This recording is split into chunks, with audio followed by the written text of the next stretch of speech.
Hey everyone, it is Kaylee, the teacher of finances, and today I get to talk to you guys about that. I'm so excited. The finances.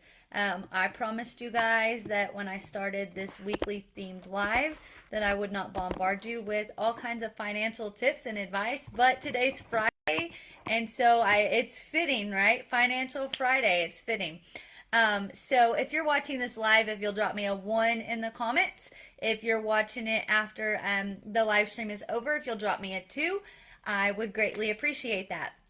I have a resource I posted in the comments.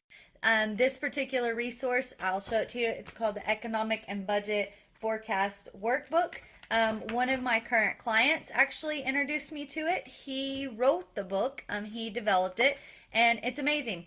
It's super simple, it's super easy. It helps with budgeting and building your finances and making it easier. So, if you are if you budget and you have a way that you keep up with it, if you'll just like let me know, say, yeah, I do that, or send me some feedback and let me know what you think about some of the tips that I'm going to be sharing with you today. So, a couple things that I've put together is how can you build a financial calendar. And it's really simple. It seems like it would be something that, like, oh my gosh, it seems like it's so much, but it's really not. It's super simple, and you can make it really, really easy for yourself. I have learned that if I use a calendar versus just writing it out on a spreadsheet, it just keeps my mind thinking forward. It makes it easy for me to keep up with.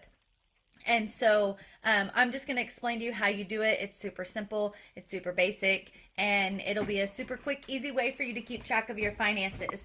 If you are maybe you're already doing this, right? And maybe financing, like budgeting's easy and everything, but you still can't figure out how to find financial freedom, then I can help you with that too. If you want more on financial freedom, then drop me freedom in the comments and I will get with you and we can schedule a time to talk about that.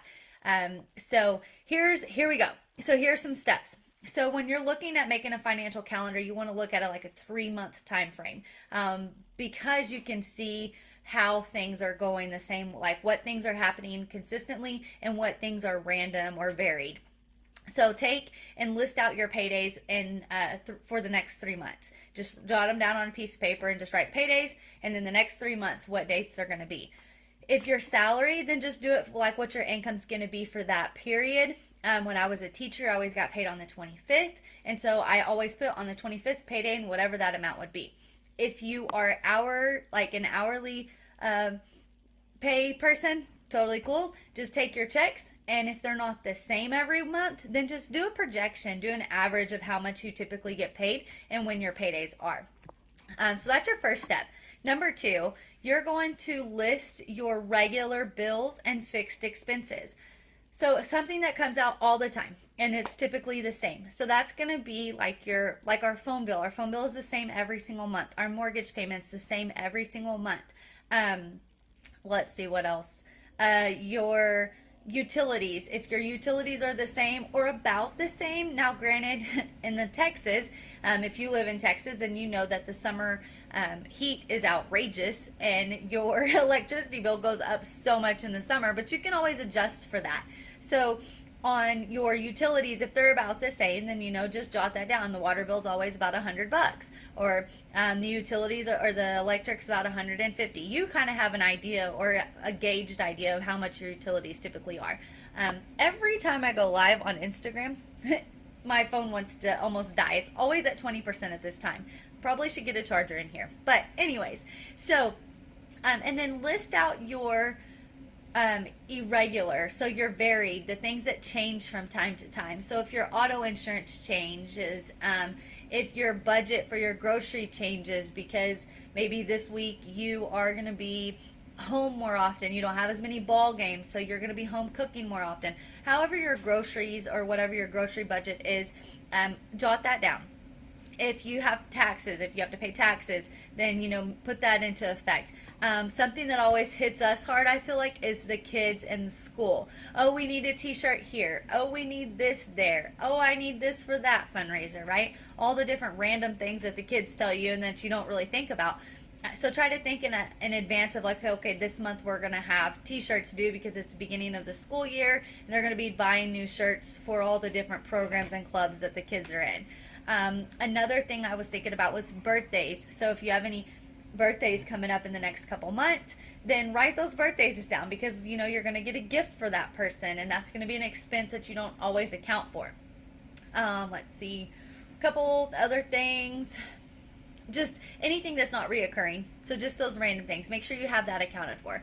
So then what you're going to do is you're going to find some sort of a document. Like I said, it can be digital, it can be paper. The one I shared with you is actually, it comes in a digital form and it comes in a paper form. I have the paper form. I like to be able to write it down. I also like to cross it out when it's over. And so when I know it's been paid, I put an X through it on my calendar. So really that's your own preference. You just get one that fits your preference. And then you're just going to go in there and simply put them on your calendar. Just write them whenever they're due, write whenever, you know, like where they go and everything, wherever everything belongs.